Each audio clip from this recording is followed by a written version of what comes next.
ખબર ગુજરાતમાં મહીસાગરથી સમાચાર મળ્યા છે કે સંતરામપુર બાયપાસ ખાતે સરકારી પડતર જમીન પર કબજો કરવાનો પ્રયાસ કરતા ભૂમાફિયાઓ સામે તંત્રએ કાર્યવાહી હાથ ધરી હતી। નરસિંગપુરની સર્વે નંબર 43 ની સરકારી જમીનમાં જેસીબીથી ખોદકામ ચાલી રહ્યું હોવાની જાણ થતાં જ મામલતદાર પોલીસ કાફલા સાથે સ્થળે પહોંચ્યા હતા।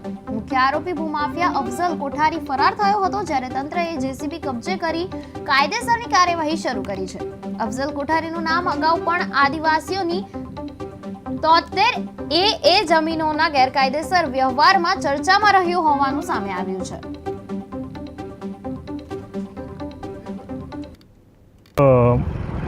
સંતરામપુર મુજબ નરસિંગપુર તાલુકો સંતરામપુર પાલખી રેસ્ટોરન્ટની સામે એક સરકારી પડતર જમીન આવેલી છે, તેનો સર્વે નંબર 43 છે, જેમાં અનધિકૃત રીતે જેસીબી દ્વારા ખોદકામ કરવામાં આવેલ છે અને તપાસ કરતાં હાલમાં પોલીસ દ્વારા આ જેસીબીને જપ્ત કરવામાં આવેલ છે અને આગળની કાર્યવાહી કરવામાં આવેલ છે। જેસીબી કોનું હતું?